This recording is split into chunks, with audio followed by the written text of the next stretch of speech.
Hello and welcome. Elena Rara here with Transform Publishing and Transform International, here with one of our upcoming authors and one of our favorite clients, Tim Sparks, the author of Your Journey to Becoming a Great Change Leader. Hello and welcome, Tim. How are you today? I'm great, Elena. Thanks for having me. Oh, thank you for being here. Absolutely. Yes. All right. Are you ready to be in the hot seat today with questions shooting at you? I'm ready. Perfect. I All know how right. you work now, so I'm on to you. You do. We already did one interview. You're probably more scared this time. No. All right. So for our viewers, here are the questions that Tim will be answering for you. Number one, what is the topic of this book? Number two, what made you decide to write on this topic? Number three, how did you come up with the title?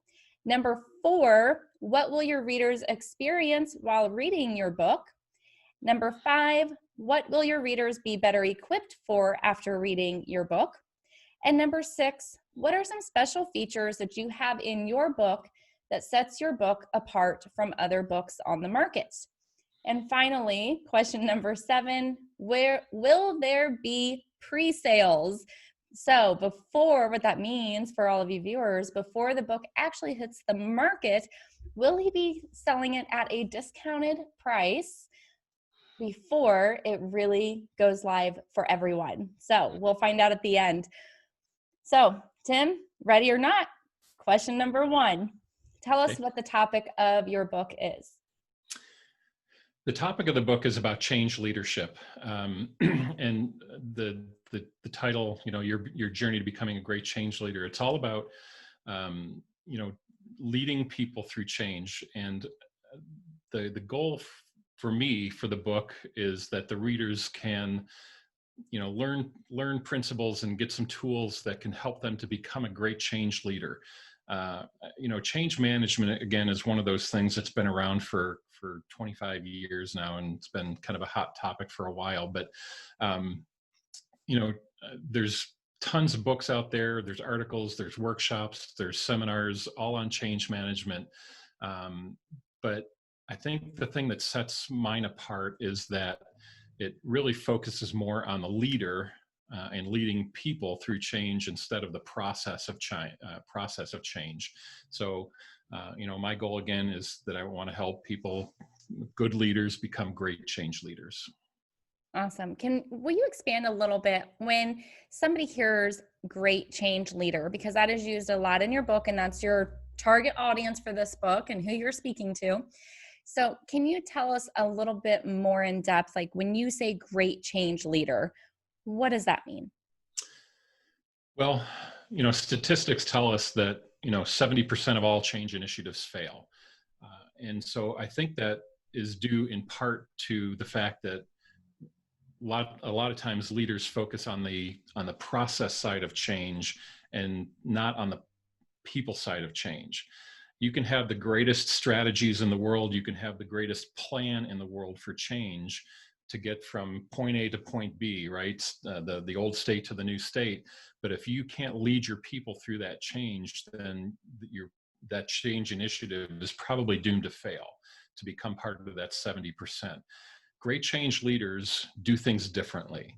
They focus on people. They understand things like the fact that change is emotional. Change can be quite an emotionally charged thing for people.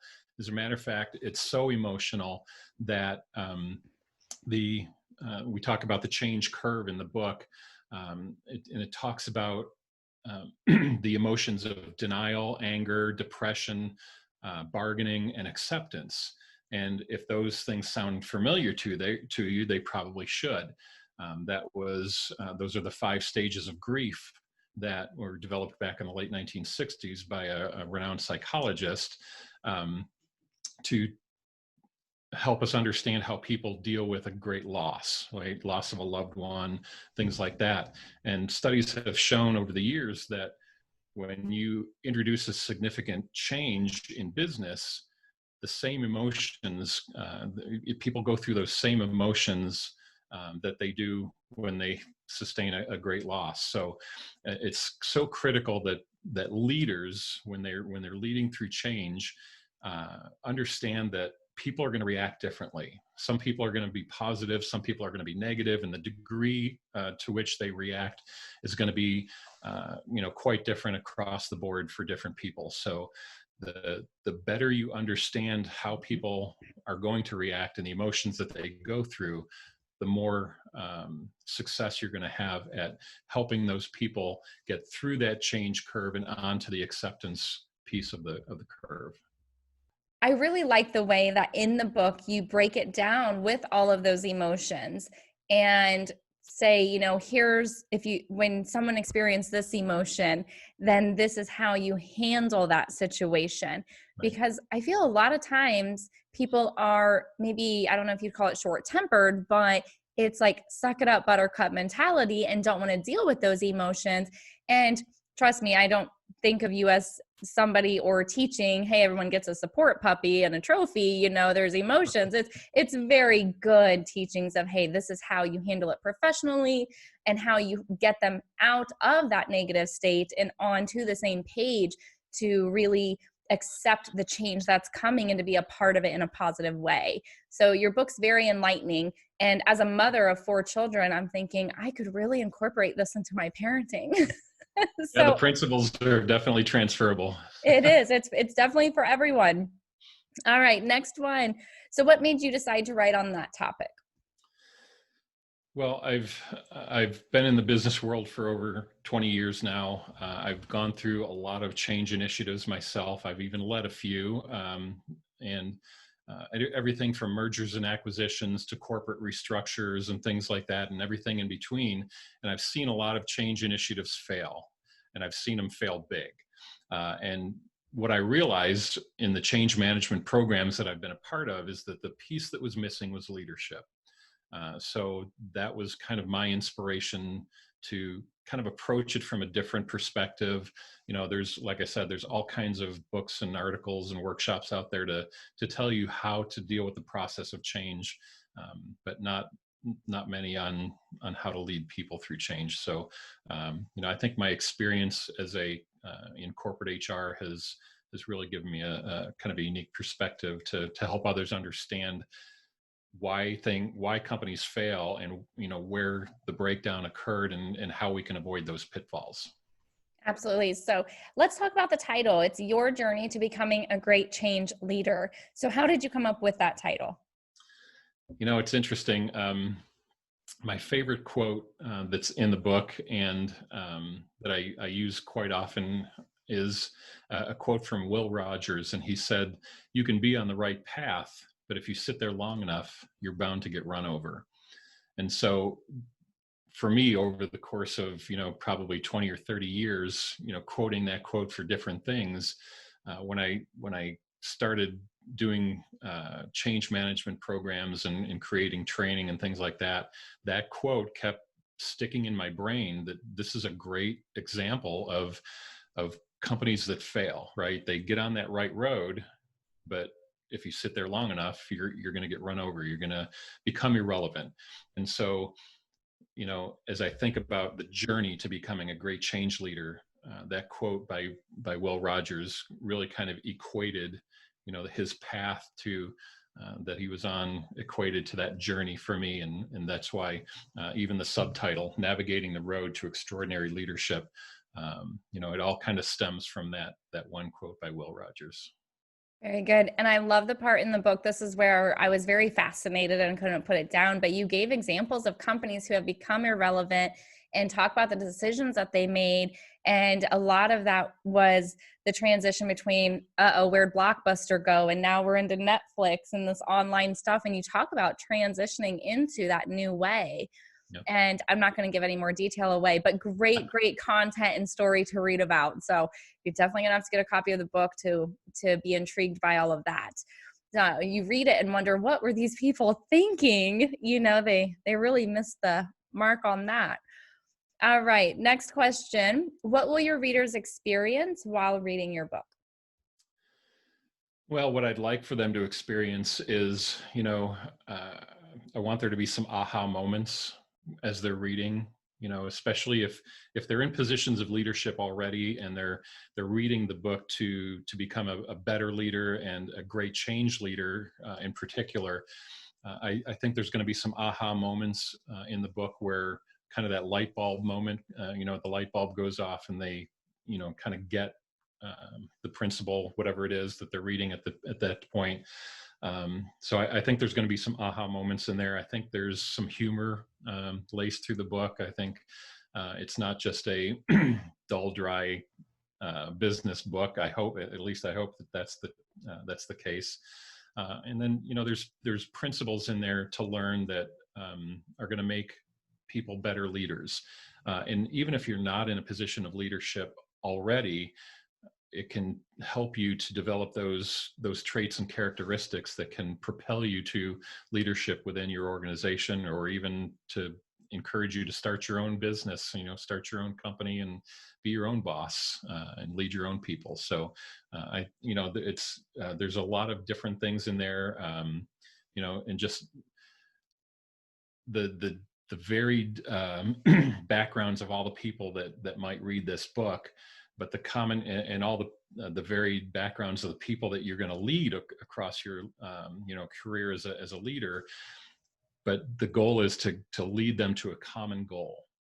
And so that's the tricky part about leadership. It's not a cookie cutter, one size fits all, do this, A, B, C, D, linear piece that's going to make you a great leader. It's about understanding and knowing your people and learning how to lead individuals, not necessarily groups or teams, but to see them as individuals. Absolutely. And I will say people are definitely going to have aha moments in this book, because as the founder of Transform Publishing and Transform International, trust me, I've made changes many times and I am addicted to change. I like to spice it up constantly. And sometimes I'm like, where are my people? What are they doing? Why aren't they keeping up with this? So I definitely had some aha moments.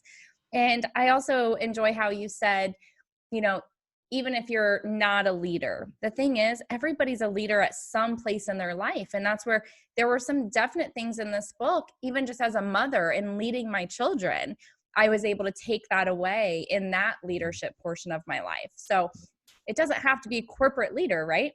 Yeah, exactly. And like you said, even in your everyday life, there's opportunities to put these principles into practice. And again, even if you're not a leader in your company or in your organization right now, if you show leadership, then your organization is going to see that and reward that. So that's how you propel yourself and your career forward. Absolutely. And hopefully that reward is a promotion. All right. Next question. What will your readers be better equipped for after reading your book? I think, really it's how to successfully lead people through change. Again, it's a tricky, and I always, when I present this on stage, I always tell people change leadership is simple, but it's not easy. It's going to take the very best people skills and the best leadership skills that you can muster to lead people through times of change, because again, change is emotional. You're going to have to deal with different people's emotions. And most leaders are process driven, right? Most CEOs and C-suite executives and even top middle management leaders are process driven. They got to where they are because they're very good with numbers. They're very good with formulas. They protect the bottom line.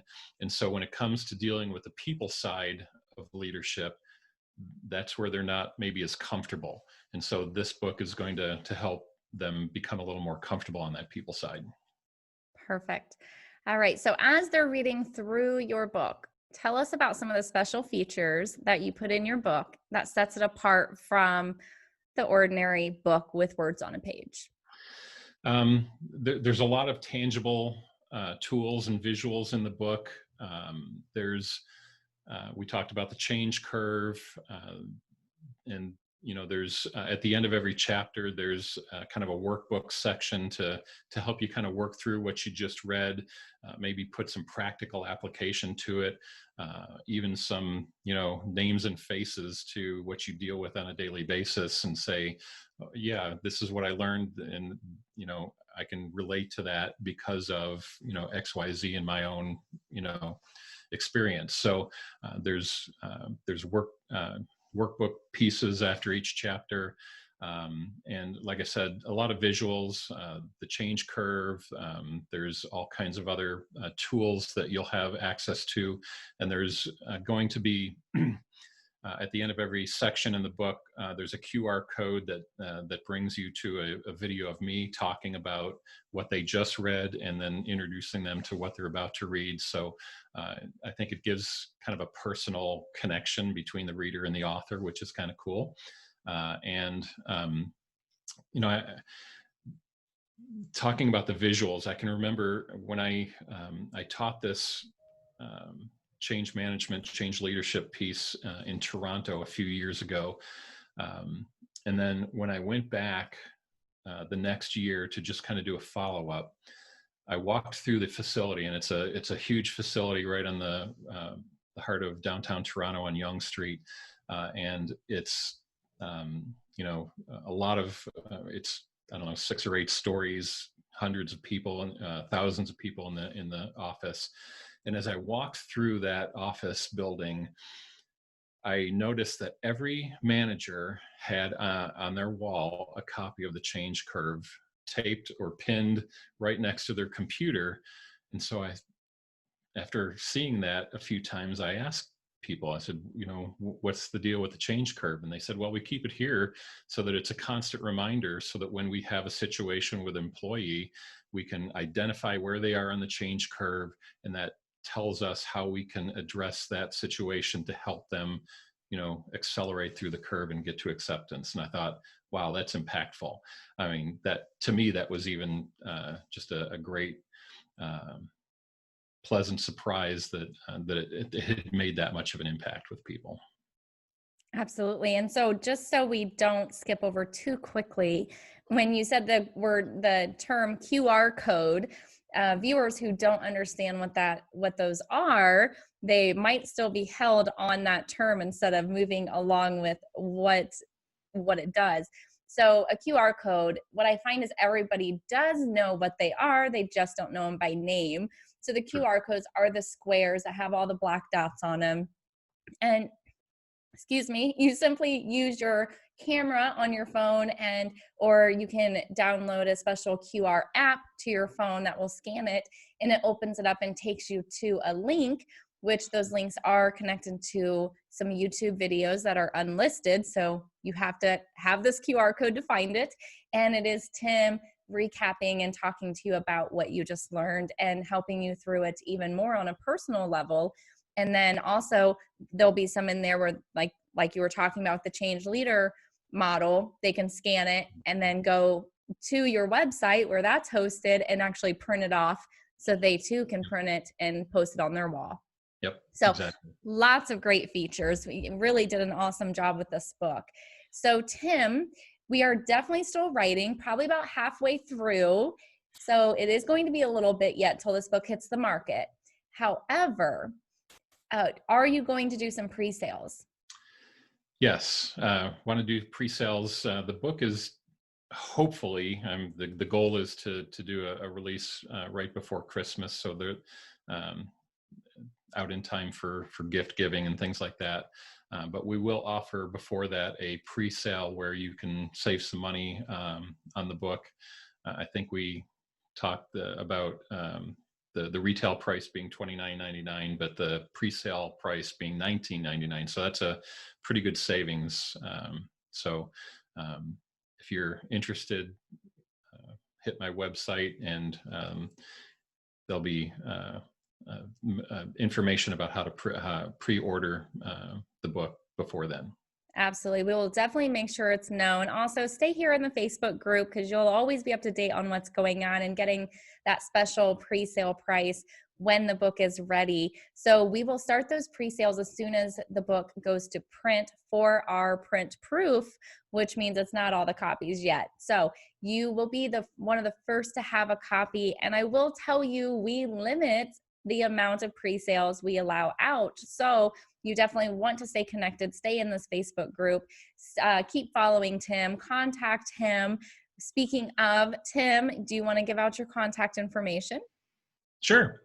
You can always reach me on my website, which is timsparks.us.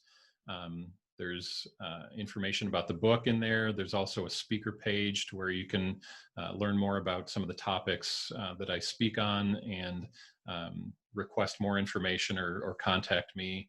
And if you want to call me directly, I'm happy to give out my cell phone number. And that number is 828-772-5584. Perfect.